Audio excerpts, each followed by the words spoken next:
paano po ako magluto ng banana Q. Magluluto po ako ng banana Q para po sa aming merienda. Yan po yung saging namin dito. Ito po yung saba. Hindi po siya saba. Saba! Kasi mahaba. Ganito po kalaki yung saging dito. Doble po nung saba sa Pilipinas. Ayan. Gagayatin ko na po yung saging. Ayan.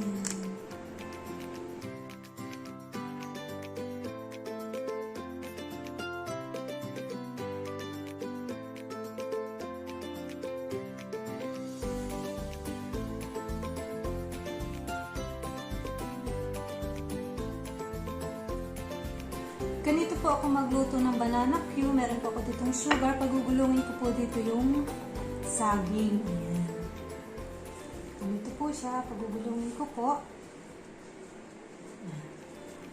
Then, ito sa isang plato.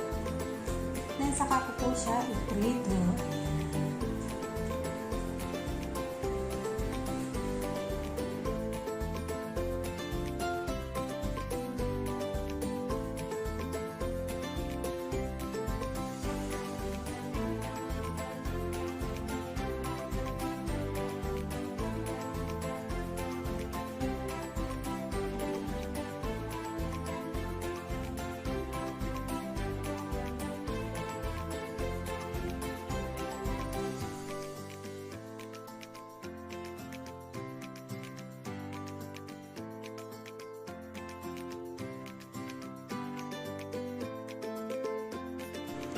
Ito na yung saging na pinagulong ko sa sugar. Ayan.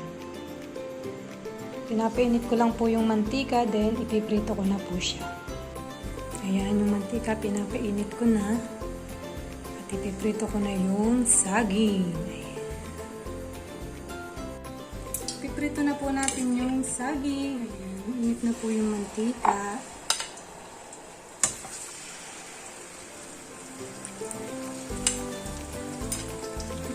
Way ng pagluluto ko ng banana Q.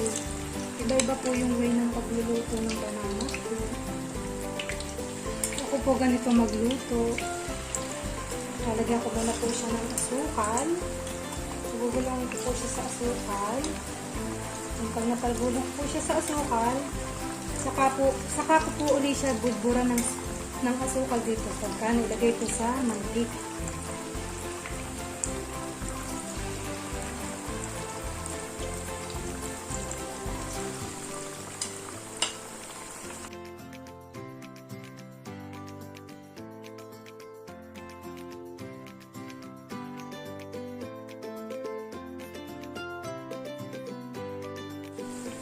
Ayan, dadagdagan ko po siya ng asukal. Ito yung asukal na pinaggulungan ko kanina. So, sayang naman. Ayan, lalagay ko na rin po siya. Kapag kulang, so, saka ko po dadagdagan.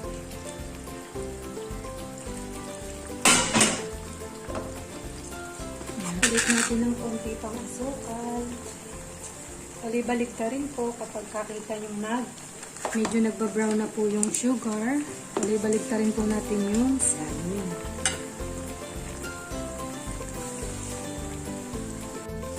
Habang piniprito po natin yung saging, ako po ay maghahanda na ng paglalagyan.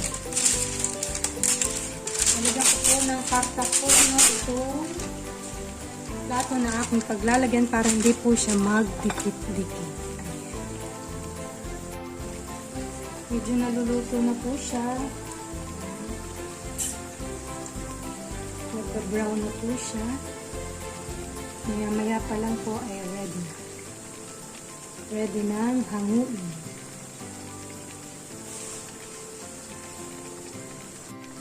Ayan na, naluluto na siya. Nag-brown na.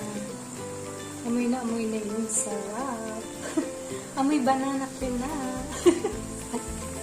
Hahanguin ko na po yung luto na kasi may luto na. Ito na po siya dito sa platong nilagyan ko ng popcorn. Ito po. Kaya hindi siya magkakat.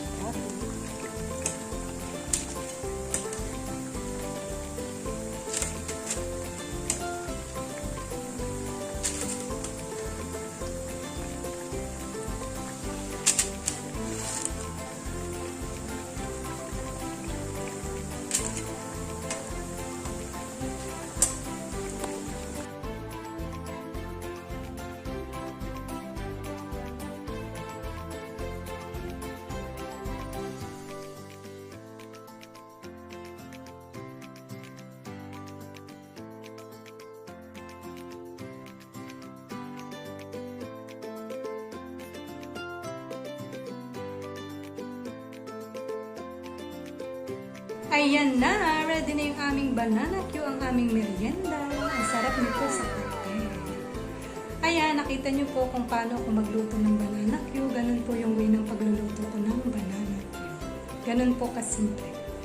So, sana po nag-enjoy po kayo sa panonood ng pagluluto ko ng banana Q. And hanggang dito na lang po at magmimerienda na po kami.